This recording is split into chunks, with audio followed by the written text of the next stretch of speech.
We must interact with the world as it is, not as we want it to be. Think that at first glance, that might sound a little bit pessimistic, even a little bit cynical, you know, as though we're supposed to just accept things the way they are and throw our hands up and give up on any change or improvement or any progress, but that's not what it means at all. In fact, it is the polar opposite of that because the only way to improve reality is first to acknowledge reality. Again, as it is, not as we want it to be, because you cannot improve what you refuse to see. And in so many areas of life right now, we are willfully blind, willfully ignorant. If you are overweight, but you insist that you're healthy or that being overweight is in fact healthy, body positivity, you'll never change. Things are never going to change. If your finances are a total dumpster fire, but you keep telling yourself that everything's fine, you'll never get ahead. If your marriage is struggling, but you pretend that it isn't, you'll never have the conversation that needs to happen. Not acknowledging the 500-pound gorilla, the purple elephant, whatever it is.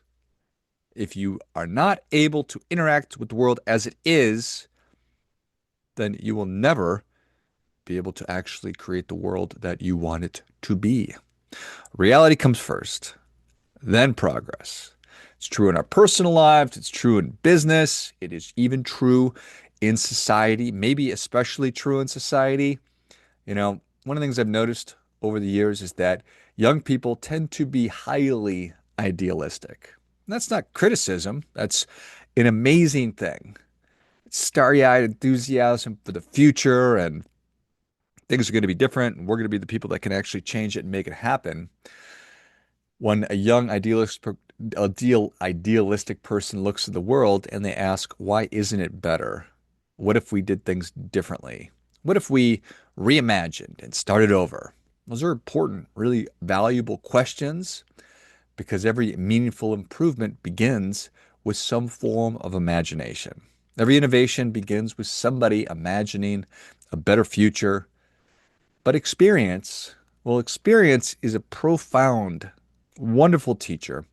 And that experience teaches us another lesson that the world is not a blank sheet of paper. It's not a form of tabula rasa, a blank slate.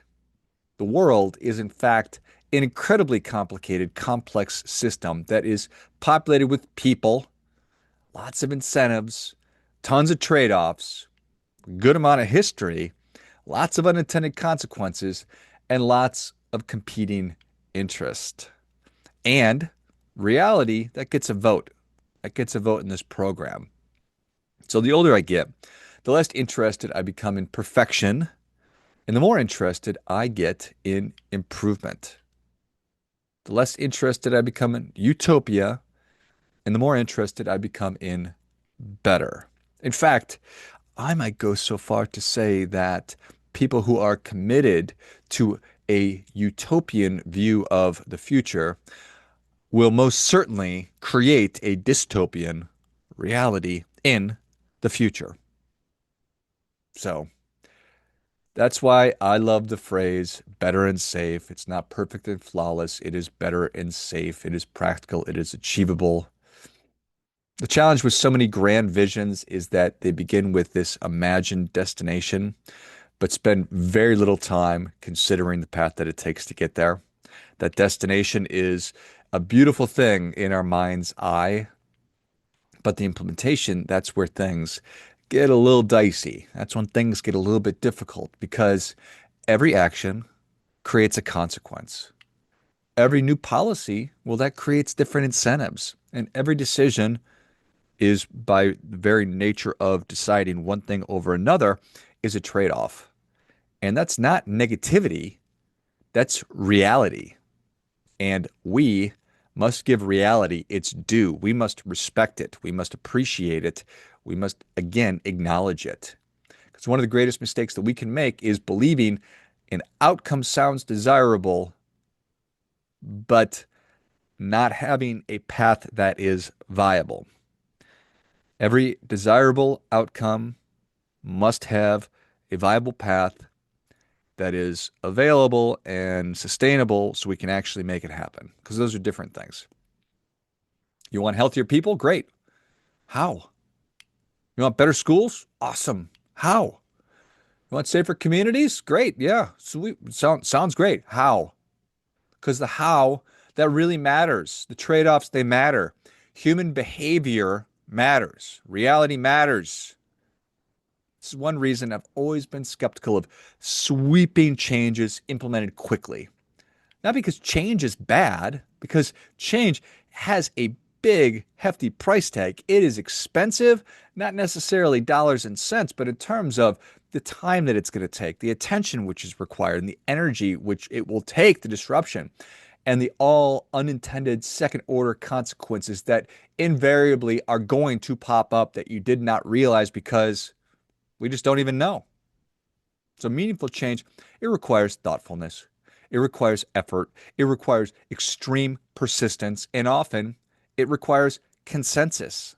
And that, so frustrating. You want to go fast, go alone. You want to go far, bring other people along with you. Consensus is tough. It's slow. It can feel super inefficient, but there is value in forcing ideas to survive scrutiny. Another phrase I love is your plan going to survive its collision with reality?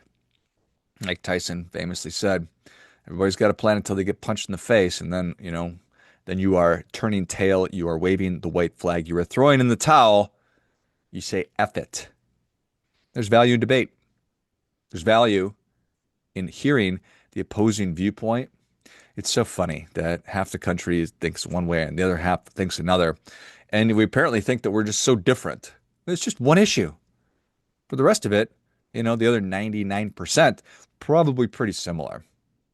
There's value in convincing other people rather than simply running them over. Pen being mightier than the sword, using your brain for something instead of calling somebody a Nazi or whatever. And the bigger the change, the greater the burden of proof that exists. And this principle is a universal one that maps and works everywhere. If you want to lose 100 pounds, don't reinvent your entire life. Let's go for a walk today, right now. If you want a stronger marriage, don't wait for the perfect relationship. Have one better conversation tonight. If you want financial freedom, don't obsess about becoming rich. Save $1. Invest another $1.